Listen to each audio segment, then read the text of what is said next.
again. Welcome back. I'm just going to sit down again. We left off where we were about to remove the tin lead-free tin from the ESCs with the tin sucker. So I think we managed to get 2 done, and let's just remove the tin from the other 2 and let's get on doing it.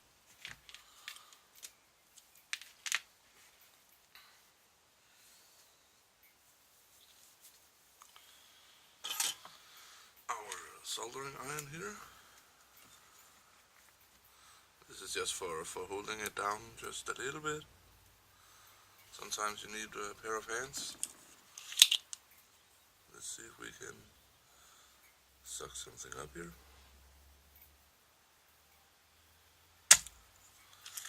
Nice and easy. See if we can remove just a little bit more. And we could.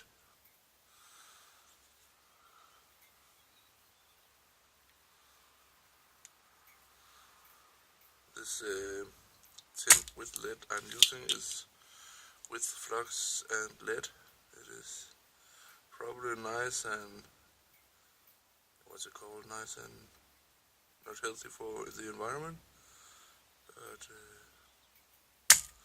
sometimes sad to say that is the best.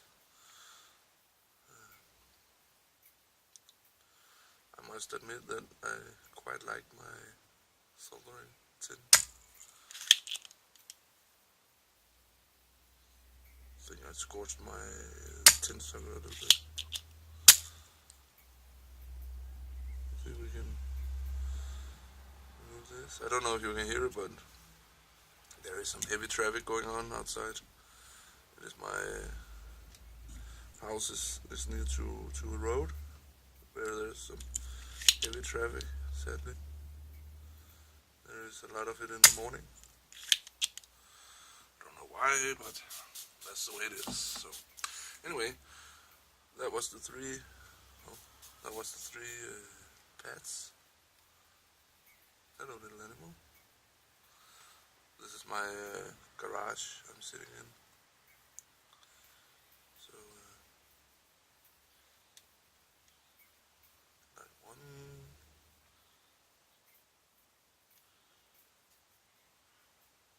2, and let's see if we can make the 3rd one. Whoops. Like so. That was 1, 2, 3 pads, and nice, bubbly, and shiny.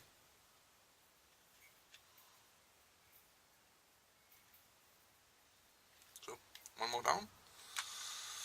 Last one to go.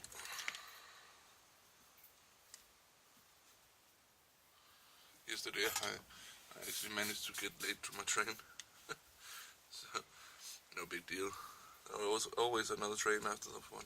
So, I just waited a little bit and then the train arrived. So, no big deal.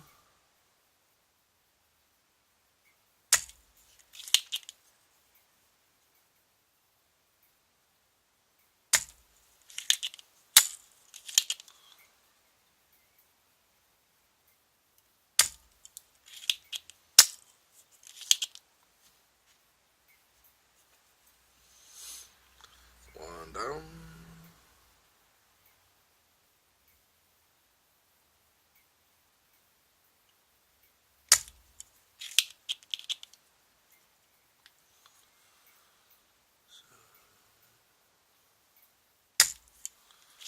I was looking at my YouTube channel here the other day and I can see that there actually is some people viewing my videos. I don't know if it is by accident or if they actually enjoy it, but I am doing these videos for my fun, mainly. It is fun doing, I think.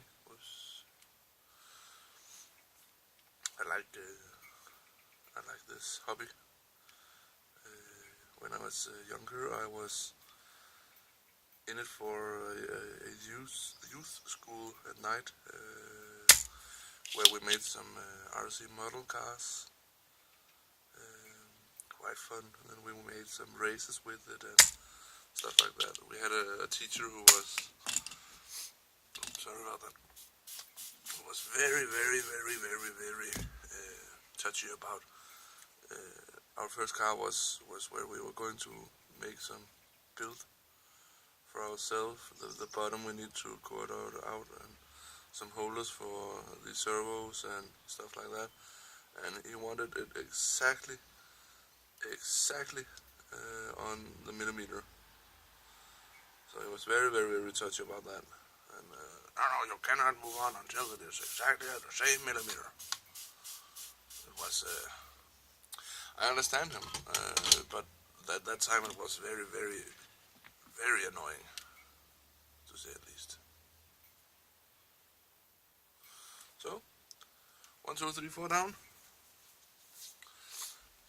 That was the 4 ESCs, now ready, definitely ready. And power distribution board, ready and tested. Then the big issue is that if we have the frame, the frame for the quadcopter, that's a bit messy here. I'll clean that up for next time. We have the frame base here, rear. I don't know if you can see, yeah, rear and front. And then we want the power distribution board to be inside like this, with some spacers, I guess. Remember what I told you about touching the carbon and electricity? The carbon is conducted, so it can lead electricity around and shortens stuff out, so you don't want to do that. Anyway, that goes there. We have, I'm going to move it a bit so you can see, whoopsie. We have the engine, ESC, and the ESC I want to place onto the frame. I am going to do one thing that I normally don't do. I normally switch one of the wires, two of the wires on two of the engines to make them spin clockwise. I think it is engine, if you turn it around like this, oopsie, like this, oopsie, sorry about that. This is engine 1, it goes clockwise. This is engine 2, up here. I don't know if you can see it actually up here. And that is engine 2 going counterclockwise. Then you have engine 3 down here, going counterclockwise. And you have engine 4 up here, going clockwise. And I think normally you have to switch the two wires, any two wires, from the engine to the ESC to make it go clockwise. But since this ESC here is software with BL Heli, BLHELI, I think you can, no, not thinking, I know you can tell the ESC to go the opposite way. So I think I'm going to do, on this quad, I think I'm going to solder the wires 1 to 1. 1, and this 2, and 3. But to do so, we need to find the exact length of it.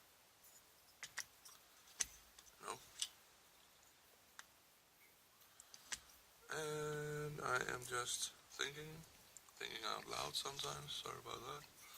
You have this one here, and then you have this one here. I don't want it to go there, then I want it to go here. So, if this is the case, and I think it is, then I want it right here. Meaning, I have to check the time, I have to stop now actually. let's just cut the wires, and then we'll continue soldering this one next time. You see, I don't know if you can see it on the video. It is a bit hard to get a good view. You can see the 3 wires I'm holding here up on top of the ESC. I want it soldered on the pads. I don't want much wire left over, so I'm going to cut them right here. And then I'm going to strip a little bit wire, and then I'm going to solder them. So, ready?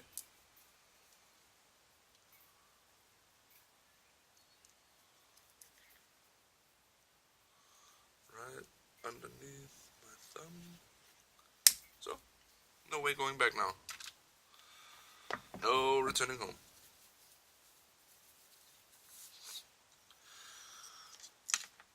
I'm going to remove the power distribution board.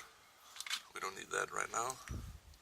When we have soldered all 4 of the ESCs onto here, I'm of course going to take the positive and the negative and put on the power distribution board. And that way we need to cut these down so it's nice and fiddly, if you can say that. So let's just remove this one. And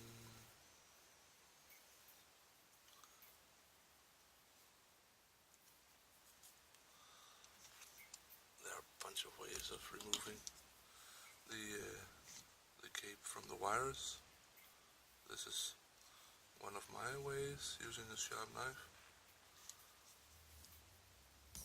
like that. 1 through, and we have 3. Sorry if it is a bit bouncy. Sometimes I accidentally hit the holder for my camera. One last thing before we end this video is just to apply, sorry about that. Apply some tin onto these wires.